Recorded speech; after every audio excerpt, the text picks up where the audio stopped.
On today's episode of the Last Wire podcast, we're joined with Victor Echo 7 Foxtrot Sierra Romeo. Welcome to the show, Myles. Thanks, John. Good to be here. Could you share a little bit about how you got involved with amateur radio and the name of the club that you currently belong to?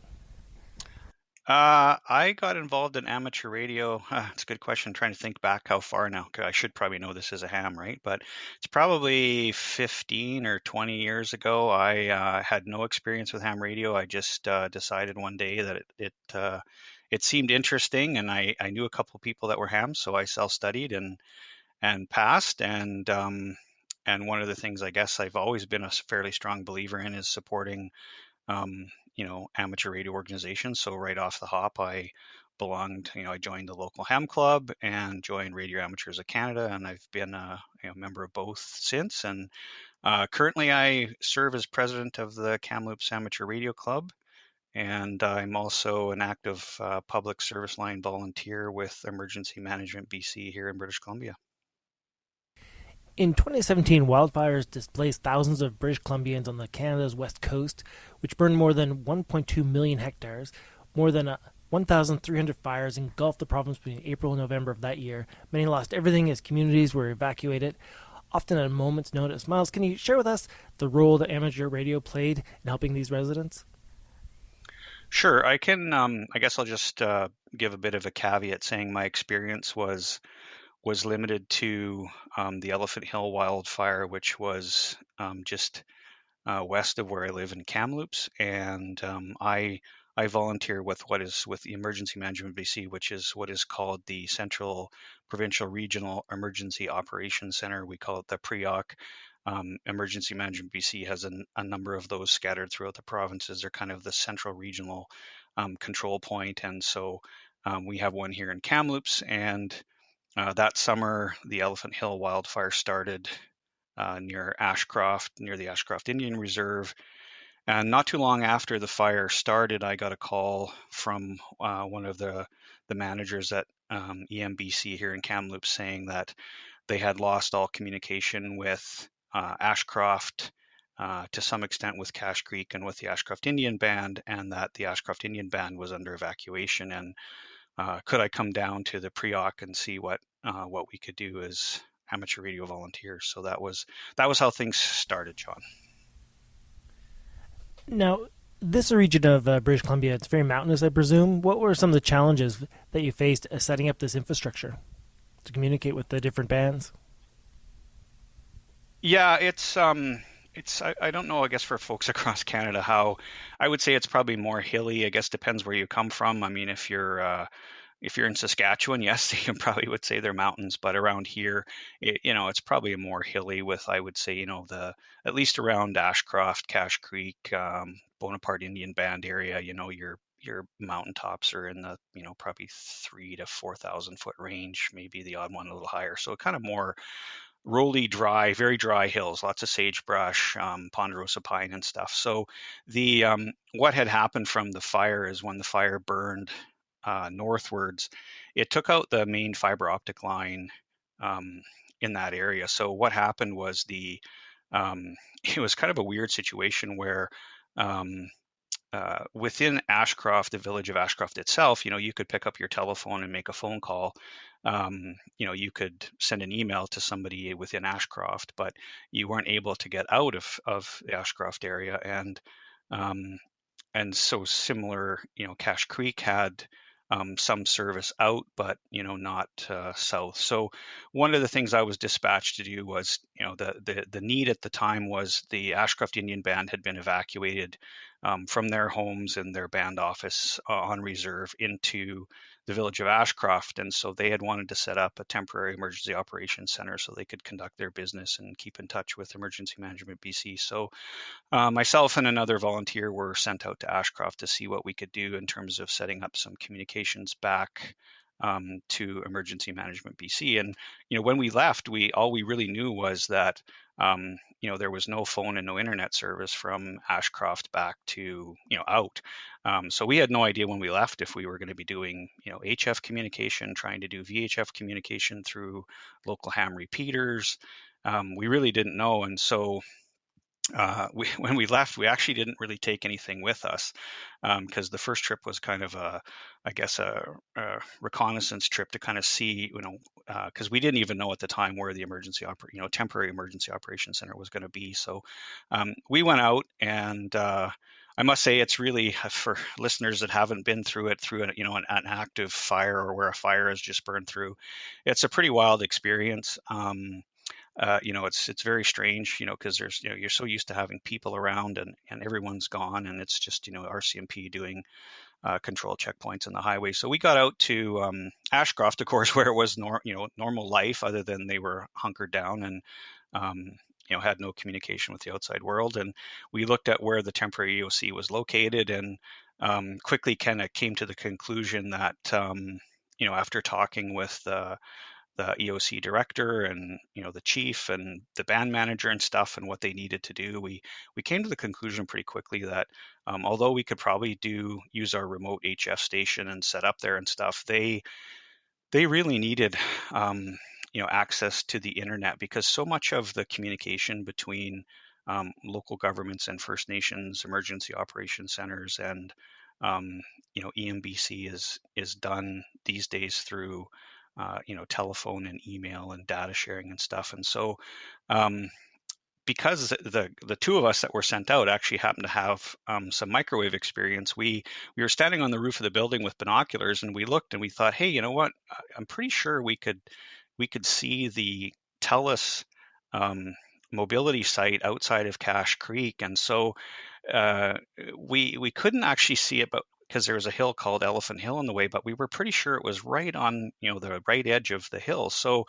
Um, so we kind of formed our plan. We left Ashcroft, went back to Kamloops to the Preoc, and we grabbed up a bunch of gear, and we kind of brought everything. But our key plan was to see if we couldn't do microwave communication between the temporary OC and the TELUS mobility site. So um, that's what we ended up doing. We ended up, so in a sense, as I often tell people, it wasn't amateur radio, but it was still radio that came to basically save the day in a sense. Instead, in this case, it was basically microwaves using an LTE connection.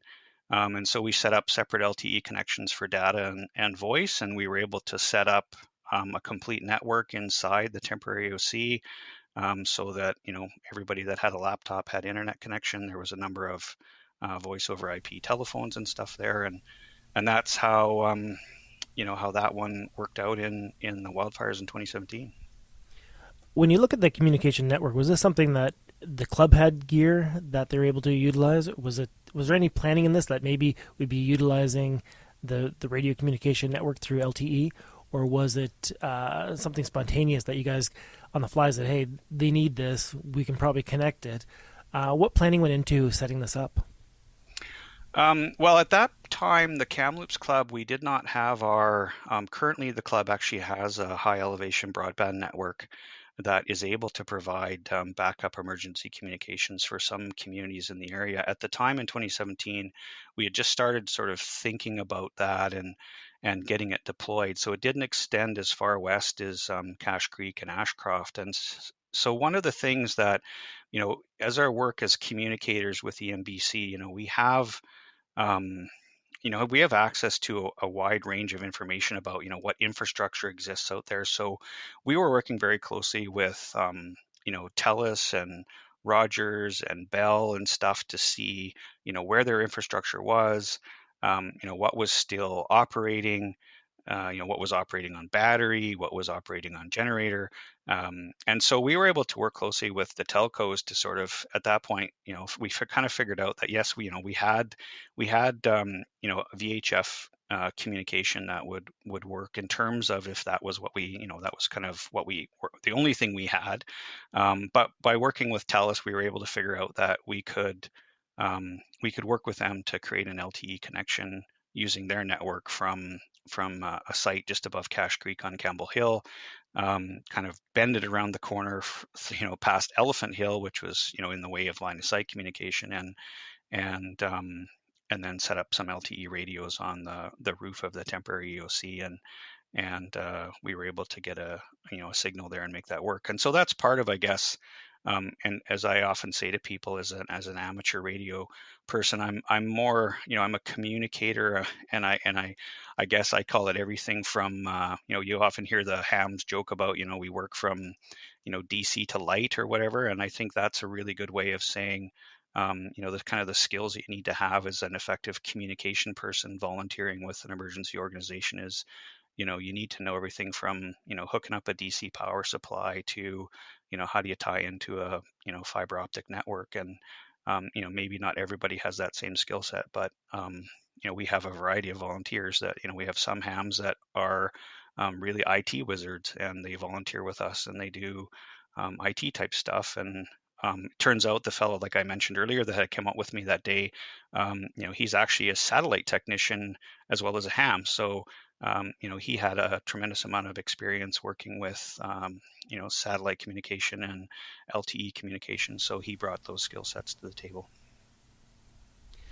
Now, from a future perspective and future proofing amateur radio clubs, how did this change what you guys put in your go kits? Were you thinking long term from an LTE perspective and setting up these networks as being a priority, or when I look at most go kits today, we see them as being a UHF radio, a simple antenna, an external power source. Uh, Has your group changed its vision on how it deals with emergencies? Oh, absolutely. And it's funny you say that because, I actually found one in the basement of one of our club members. We were looking for something, and I found this little kind of looked like a plastic toolbox, and it turned out to be an older Go kit from the club, and it had, older ICOM 2 meter radio, a little tiny quarter wave mag mount, and and that was that was the Go kit back in the day, and now our Go kits include, we have. I guess, well, I guess for the average ham, what I would call expensive cellular modems and you know SIM cards, and we have tripods and masts and a variety of different type of LTE antennas and quad shield coax cable and stuff. And so yeah, that's now part, in addition to, we still have the VHF and UHF radios and HF radios, and with EMBC here in British Columbia, we use technology which is called MSAT, which uses a geostationary satellite, I don't know, something like 25,000 miles from the surface. Um, and it's great. It's a Canadian invention. It's awesome. It's great for voice communication. You can make telephone calls with it, but it doesn't do data. But that's one of the things in our our Go kit, because we found that as long as you have line of sight to the sky, if everything else is kind of broken or doesn't work, you can use that. So yes, we've definitely added, interestingly enough, LTE stuff into our Go kits, and as I tell people, it's not amateur radio per se, but it's still radio, and a lot of the stuff that you need to know, for radio, it works, so like I say, especially with microwave stuff, it's line of sight. So, um, yeah, but yeah, it's now part of our Go kit. And I guess the other thing I'll add on top of that is coming out of the wildfires in 2017, sorry, is that it really spurred on the development. We work closely with a group out of the Lower Mainland, um, and called BC Warn, and they have in the Lower Mainland a very well developed and very effective amateur broadband network, and we started working with them around 2017, but really accelerated after that to start putting in um, what we call an amateur radio run backup broadband network. So it uses microwave links, goes from mountaintop to mountaintop, and allows us to provide backup high speed communication for communities like Cache Creek and Ashcroft, or Merritt, Logan Lake, those kind of places now. Now, how does that? You describe that system as being a high-speed broadband through microwave. Is that something through your towers, through your repeater network, or what mechanisms are you using to set that up? Some of the listeners might be familiar if they've read about, I believe in the Pacific Northwest, they use a system called Ham Warren, and some of my ham friends down in the Okanagan are part of the Ham Warren network. It's very similar in a sense. It's just slightly different technology, but complex um, concept is similar. We have it. The club here has a number of high elevation repeater sites where traditionally we've had VHF or UHF repeaters or both. We started back in around 2017 we started with just linking two of our key sites. Our backhaul, so we have a microwave backhaul that goes into Kamloops here, um, and then that backhaul goes to one of the nearby mountaintop sites, and then from there, we have a bunch of 5 gigahertz radios and dishes that basically go from mountaintop to mountaintop, and that provides a high-speed broadband network. Right now, when there's no emergencies, the club basically uses it for um, uh, monitoring our stuff. Our newest repeater is now done voice over IP using All-Star, so that broadband network has facilitated that. We have a voice over IP auto patch. But one of the reasons for doing this was to be able to, during an emergency, if for example, what happened in 2017, if the fiber is burned up into Cache Creek or Ashcroft, like happened in 2017, our network is independent, at least at the local level, from the telcos, right? So we're able to take, we use mostly Ubiquiti radios. We're able to take a Ubiquiti radio, stick it on a tripod at the EOC in Cache Creek, point it at the top of the hill, and it's then connected to our broadband network, which then backhauls out of Kamloops. So we've been slowly building that out. We have plans to expand that through the Thompson-Nicola Regional District this summer. Um, so yeah, that's kind of how it works. It's sort of twofold. It serves purposes for the radio club, but we also have it there available for local emergency operation centers or for EMBC should they need it. Very fascinating technology, and I think when you look at the future of amateur radio and emergency communications, it is more than just UHF, VHF, HF. It's certainly a whole lot more when we look at options that are out there and available. And I think as amateur radio operators, we need to be familiar and aware of those options so that we can be very quick to reevaluate the need and then be able to adjust and accommodate. hmm And I think, I know you and I talked about this before we started recording, but, I think for amateur radio operators, you really need a broad skill set. And I've seen it over the last decade where, everything from, 2 meter handhelds to, um, working in the IT cupboard is kind of your range of skill sets, right? We've had cases where we've had people called out to basically, man road checkpoints, right? And they're using the local ham repeater, and when emergency personnel come through, that's where they check in because there's no other communication. And HF, we at Emergency Management BC have standardized on using the WinLink network, and that's very important and a key part of the plan here. In BC, we have we have mudslides and wildfires are kind of the small problems, and then we all prepare for the big earthquake on the coast, and so the WinLink network has become very important there. And so again, I think there's a place for everyone. Like if you're a keen HF operator, there's a role for you in passing health and welfare traffic, right? If you're a ham radio operator that works in an IT department, contact your local emergency organization because they can probably use your help. Because certainly when these emergencies get larger, we run out of enough people in the government organizations that we're always happy to have other folks with those skill sets. Well, Myles, thank you very much for coming on the show. I really appreciate you sharing the stories of the wildfire and how you overcome and adapted to these challenges. It's welcoming to hear that we're embracing new technologies and accommodating the needs of our citizens when they need us the most. Yeah, thanks, John. If there's just one last thing I'll just say to ham operators that are listening, which is one of the key things I think that we bring to the table as communicators is our understanding of how things work is the ability to really provide sound advice to the decision makers in government because as I mentioned the example in 2017, nobody really knew what how to solve the problem.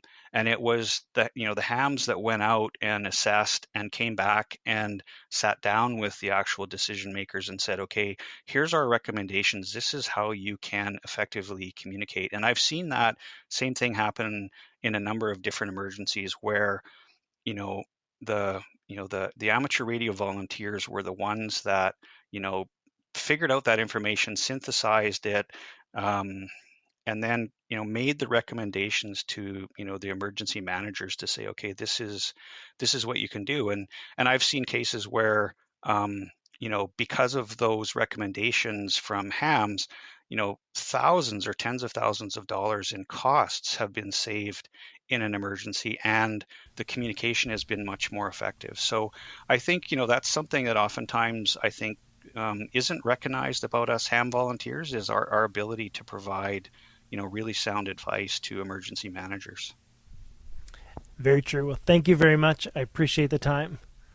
You're most welcome.